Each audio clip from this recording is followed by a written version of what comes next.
এই কফিন কিসের প্রতীক? এই কফিন হচ্ছে আমাদের স্বৈরাচারের বিরুদ্ধে আমাদের প্রতিবাদের প্রতীক। এই যে কফিন, এই কফিন হচ্ছে আমাদের শহীদদের প্রতীক।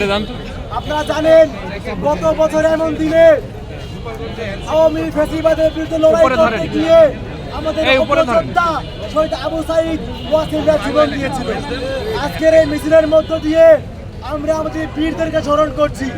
একই সাথে আমাদের বীরেরা যেই কারণে জীবন দিয়েছে, অর্থাৎ একটি সুন্দর ইনসাফপূর্ণ বৈষম্যহীন বাংলাদেশ গড়ার লক্ষ্যে, সেই লক্ষ্য আমরা আবারও স্মরণ করিয়ে দিচ্ছি। আপনারা জানেন অভ্যুত্থান হয়ে গিয়েছে, আজকে 1 বছর পার হয়ে গিয়েছে। আমাদের ভাই আবু সাঈদরা জীবন দিয়েছে, 1 বছর পার হয়ে গিয়েছে। কিন্তু 1টা বছর পরে এসেও আমাদের যে মৌলিক চাওয়া পাওয়া, যেমন গণহত্যার বিচার, আওয়ামী লীগের নিষিদ্ধকরণ, আমাদের শহীদ পরিবার, আহত পরিবারগুলোর পুনর্বাসন, মিডিয়া সংস্কার, প্রশাসন সংস্কার, পুলিশ সংস্কার, তেমন কিছুই হয় নাই।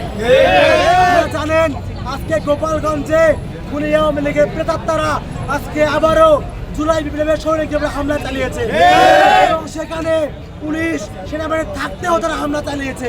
সেখানে পুলিশ যারা ছিল নির্বাক দর্শকের ভূমিকায়।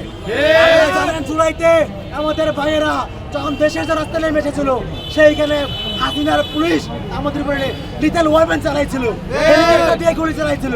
অথচ আজকে একই পুলিশ তারা যারা দেখতেছে আমাদের ভাইদেরকে মারতেছে, তারা দেখতেছে, মজা লেগেছে।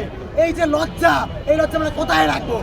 আমরা বারবার বলে আসছি, হাসিনা চলে গেছে, যাওয়ার পরেও হাসিনার যে সেট আপ, হাসিনার যে লোকজন আজকে সকল সেক্টরে বসাই রাখছে। পুলিশ বাহিনী, এই পুলিশের মধ্যে অধিকাংশ আওয়ামী পুলিশ, এই যে পুলিশ অধিকাংশ গোপালী পুলিশ, অধিকাংশ কাউরু কাদের পুলিশ, পুলিশ অধিকাংশ হাসিনার পুলিশ। আমরা কোনোভাবেই এই হাসিনার পুলিশ নিয়ে নতুন চালাতে পারি না। আমাদের দাবি হচ্ছে অবিলম্বে আমাদের যে গণপ্রদানের মৌলিক চাওয়া পাওয়া সেগুলো বাস্তবায়ন করুন। যেই জন্য আমাদের ভাইরা জীবন দিয়েছে, সেই জন্য দাবি বাস্তবায়ন করুন। আপনারা অবিলম্বে আওয়ামী লীগের সিদ্ধান্তে আসুন। আওয়ামী লীগ আমাদের নিষিদ্ধ সংগঠন, নিষিদ্ধ হওয়ার পরেও আজকে তারা কেন তারা কার্যক্রম চালায় আমাদের বুঝে আসে না। আমরা চাই অবিলম্বে আওয়ামী লীগকে বাংলা মাঠে থেকে চিরতরে সকল উপায়ে সম্ভব সকল উপায়ে নিষিদ্ধ করতে হবে। বলতে চাই এই যে গোপালগঞ্জ স্বাধীন বাংলাদেশের অংশ, কোনোভাবেই দিল্লির কোনো অংশ না। এই স্বাধীন বাংলার প্রত্যেকটা ইঞ্চি মাটি যেমন আওয়ামী লীগের জন্য হারাম, তেমনি গোপালগঞ্জের মাটিও আওয়ামী লীগের জন্য হারাম। গোপালগঞ্জকে আমরা দিল্লির কাছে ইজারা দেই নাই, কারো কাছে ইজারা দেই নাই। আমাদের মাটি আমাদের কথায় চলবে, আমাদের দেশ আমাদের কথা চলবে। আমাদের শহীদেরা যেই জন্য জীবন দিয়েছে সেই দাবি বাস্তবায়ন করুন। অবিলম্বে গণহত্যার বিচার করুন, আওয়ামী লীগের সিদ্ধান্তে আসুন।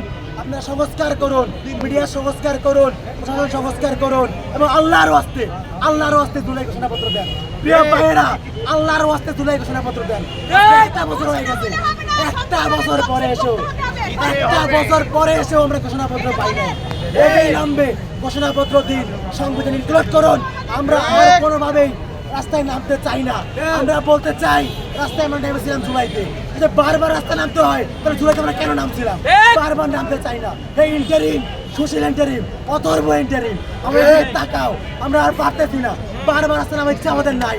অবিলম্বে জুলাই মিনিট রক্ষা করুন এবং আজকে যে জুলাই গোপালগঞ্জে ঘটনা ঘটেছে, সেই ঘটনার সুষ্ঠু তদন্ত সাপেক্ষে বিচার করতে হবে।